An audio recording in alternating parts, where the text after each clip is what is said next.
Hello there everybody, and welcome to the entertainment headquarters, and welcome to review time. And this film is a one that I was really looking forward to, because if anybody knows me, they know I am a huge fan of vampire films. And you know, when I started the channel way back in October last year, October 2023, I dedicated the month of October to Bram Stoker's Dracula. So I've got a Bram Stoker's Dracula retro film review on the channel, and I've got a Whitby Dracula Experience blog on the channel if you want to look for those. But because I'm a big fan of vampires, when I first seen the trailer for this particular film, I was excited. I thought, oh, this looks decent. There's a lot of amazing, classic, well-known vampire films. And then you have the cheesy, not so good vampire films. And this film looked promising, and it looked decent, and had my fingers crossed, hoping that it was going to be the latter and be a really good, horror film, vampire film. And I'm pleased to say it was a great watch. And the film I'm talking about is Abigail. So, this film is directed by the duo known as Radio Silence. I don't know why they have that name, but I do know this duo, who is Matt Bettinelli Olphin and Tyler Gillett, who are known as Radio Silence. They are the two directors and creators that kind of have refreshed and rebrought Scream back to the forefront of horror. They did the last two Scream films, and then in between they've done Abigail, and I'm not sure if they're involved in the next Scream film, but they've done Abigail in the meantime. And what I can tell you is this is a fun horror comedy, dark horror comedy. And why it works is for a number of reasons. So let me get into it, and let's get into Abigail. So first and foremost, let's talk about the plot. After a group of criminals kidnap the ballerina daughter of a powerful underworld figure, they retreat to an isolated mansion, unaware that they are locked inside with no normal little girl. And the phrase that, no normal little girl, as if you've seen the trailer, it turns out that little Abigail is a vampire. And basically it's, a 24-hour trapped in this mansion that is like a giant fun house. It's got trapdoors, it's got secret doorways, it's very dark and secluded at times, and it really emphasizes on the dread and the horror elements, which works perfectly for the film. The main reason this film works, and it's simply because of the title, Abigail. The character Abigail is such a wonderful character. And generally I hate kid actors. And if you're going to do a film based on a vampire child, you're going to have a young actress that can deliver. Because if Annabelle isn't believable, you're not going to watch the movie. Simple as that. Or you're going to roll your eyes and go, oh, an hour and a half, whatever it is, with this terrible, horrendous actor child. But actually, the cast works well, and the actress who plays Abigail, which is Alisha Weir, who plays Abigail, is fantastic. She is very good at what she does. She's so convincing. So Alisha Weir, who plays Abigail, the vampire ballerina child, the first half of the film, she's very much comes across as this innocent, captured little victim child who comes across innocent. Her, emotions are very believable. How she comes across as, this victim, this scared girl, very, very convincing. Once you get past the first half hour of the film and she goes full vamp, she's a little bitch. She really is, and she's so convincing. It's great how she went from, yin to yang so quickly with one little quick stare, and boom, she transformed. And she's so convincing when she turns into the vampire version of Abigail, and you need a young actress to do that, and that's what she did. That is what Alisha Weir brought to the role of Abigail. Now let's take a look at the other cast.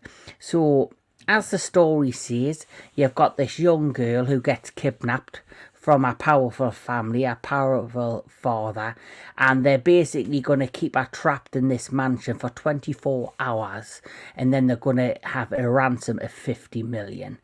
And the people that have kidnapped her are misfits. So she's a star of the Scream films. I, by the way, have not seen the new Scream films. I like the original Scream. I like the second. I think I like the first 3 Screams. I watched 1, 2 and 3. I've seen the 4th one, but I've never bothered with any of the other ones. I just have no interest. But I do know this character, Joey, who's played by Melissa Barrera, I believe she's called, who is part of the Scream reboot.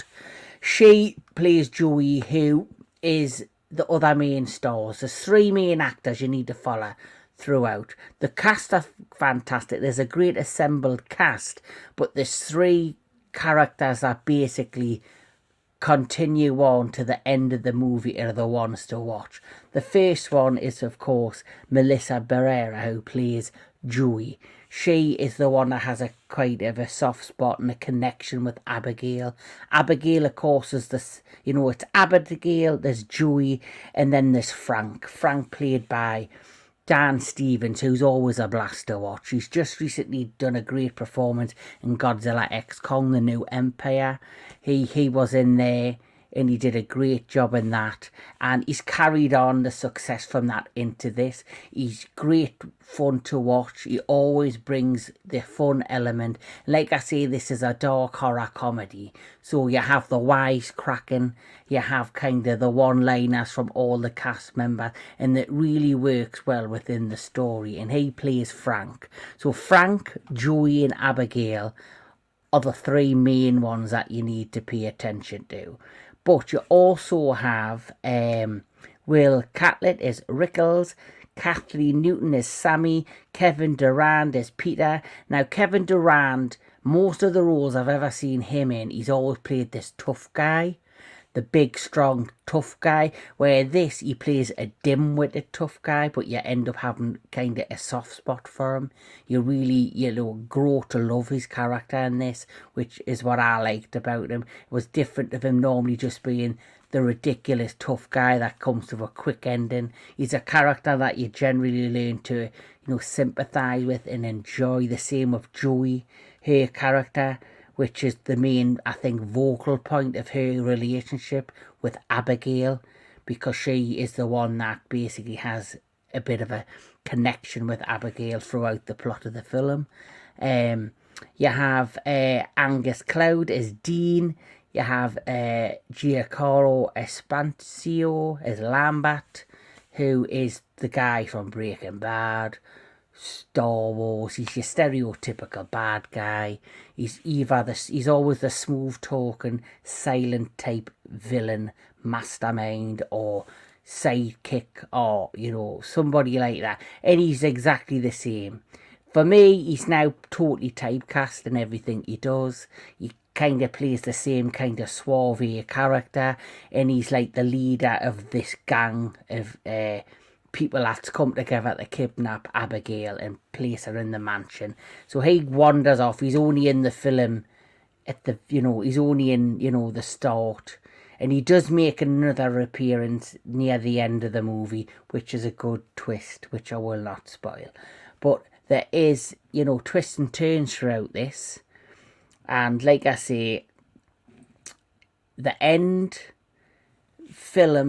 result of this film, for me personally, is it has an amazing cast. They work well together. The chemistry between the characters are great. They all have their own reasons and things for wanting to do this. Yet, they all play like stereotypical. One plays a stereotypical blonde bimbo, one's the smart one, one's the dumb one, one's the wisecracking asshole, one's the one that you follow through, that, you know, she's doing it for her own personal reasons. And then you have Abigail, who's this innocent girl that turns into the vampire. And when all hell breaks loose, all hell truly breaks loose, and it fully takes on the horror route. And, you know, the kills are great in this, the action in this, the kind of suspense element in this is great. The great thing I liked about this is the setting, being trapped in a mansion. I know we've had other movies, like, you know, we've had things, you know, like Panic Room, with criminals breaking into a home and being trapped in the panic room. That's a film that kind of has that kind of intenseness vibe to it. This has that at times within the story, like an intenseness, like an atmospheric intenseness, being in a claustrophobicness.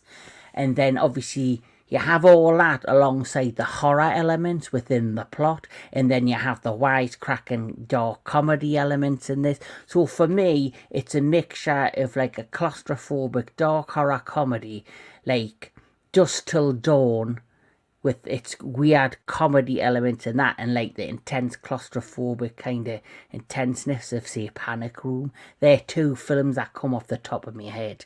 Where the film succeeds is definitely Alisha Weir, is Abigail, because without her, the film wouldn't exist. It's as simple as that.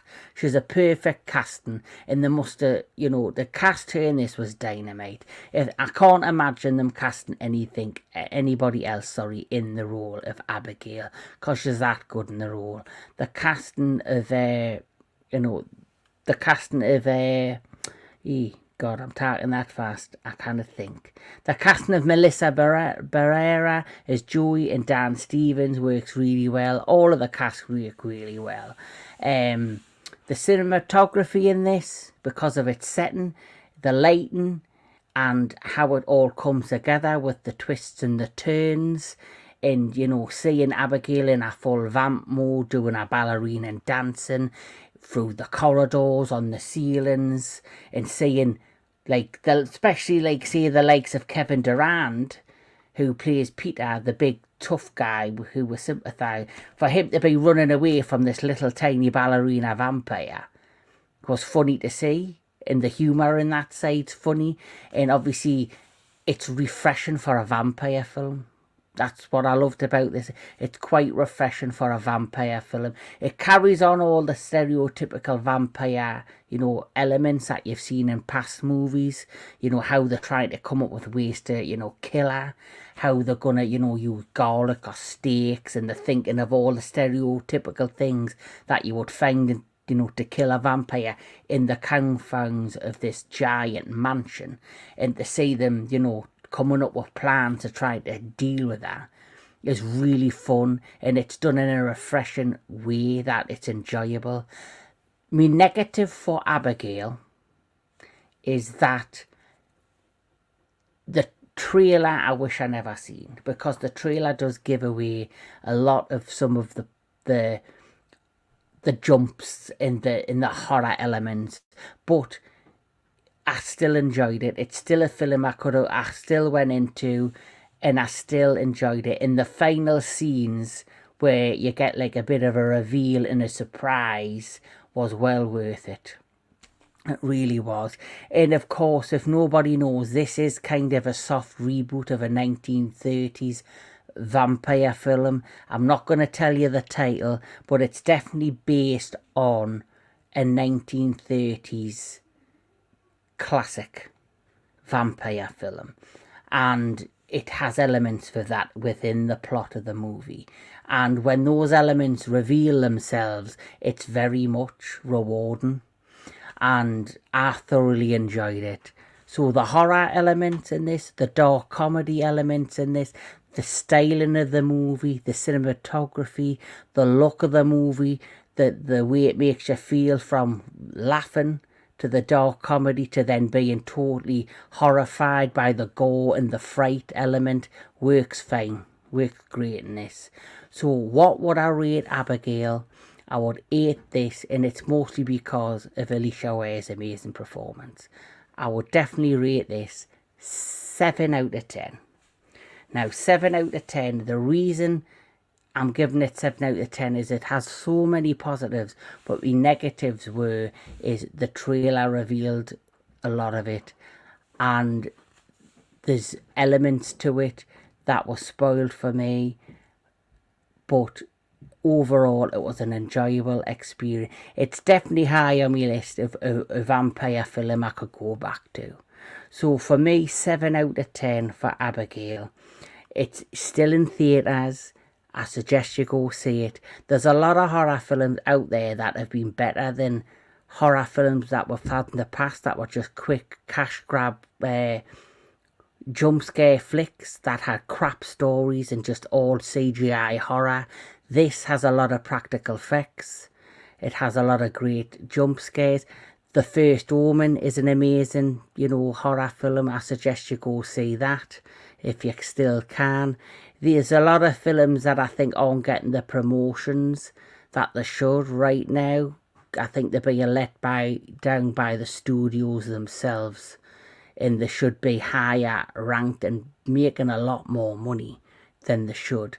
Because there's a lot of crappy horror films that came out at the beginning of the year. Night Swim, Imaginary, Immaculate, weren't well crafted films. And the well crafted films with great plots, great characters and great actors, they're the ones that are being let down by the studios and aren't given the right amount of promotion and could be well, better off than they are doing. And Abigail is definitely one, and it's all down to Alisha Weir is Abigail herself. She is the key to this film. She is amazing in this. Our supporting cast, all our victims, should I say, are really good in this. And the whole element of a little girl being kidnapped, trapped in a mansion with her kidnappers, who then she turns out to be a vampire and goes on the blood path. What's better than that? And it works well. And all of the other actors who support her throughout the story and plot are well worth watching. So 7 out of 10 for Abigail. Go ahead and see it. I honestly recommend it.